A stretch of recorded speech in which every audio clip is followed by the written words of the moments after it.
आमगाव तहसील येथील तहसीलदाराच्या वाहन चालकास अवैध रेती वाहतूक करणाऱ्या टिप्पर मालकांनी मारहाण केल्याच्या नंतर तहसील कार्यालय आमगाव येथील तहसीलदार ॲक्शन मोडवर आले असून अवैध रेती वाहतूक करणाऱ्या वाहनावर कारवाई करण्यासाठी पथकाची नेमणूक करण्यात आली। या पथकाने सीतेबार येथे एक ट्रॅक्टर आणि 3 टिप्पर यांच्यावर गिट्टी वाहतूक करत असताना वर गिट्टी वाहतूक सुरक्षेची काळजी न घेतल्याबद्दल एक ट्रॅक्टर आणि 3 टिप्परवर कारवाई करून जवळपास 1 लाख रुपयाचा दंड ठोठावण्यात आलाय। तसेच एक रेती ट्रॅक्टर वाहतूक करीत असताना रेती वाहतुकीचा परवाना नसताना वाहतूक करत असताना आढळला। त्यांच्यावर सुद्धा जवळपास 1 लाखाचा दंड ठोठावण्यात आला।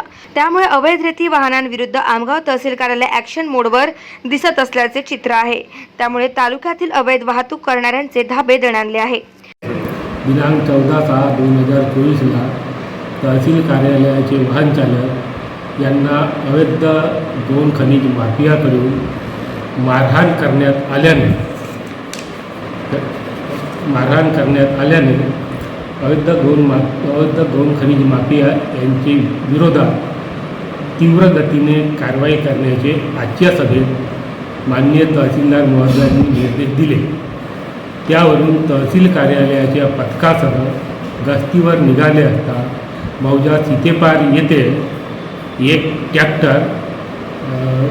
ट्रॅक्टर ताडपत्री नसलेला आणि मौजा चिरचाडबांध चौकामध्ये 3 टिप्पर गिट्टीचे ताडपत्री नसलेले तसेच एक रेतीचा मिनी टिप्पर विनापरवाना आढळून आले। सदर वाहने जप्त करून तहसील कार्यालयाच्या परिसरात लावण्यात आले। गिट्टीचे ताडपत्री नसलेल्या वाहनावर सुमारे 1 लाख रुपये दंडात्मक कारवाई होऊ शकते। तसेच विना परवाना रेतीच्या वाहनावर 1,55,000। गाव माझा न्यूज करिता राधाकिशन छुटे, गोंदिया।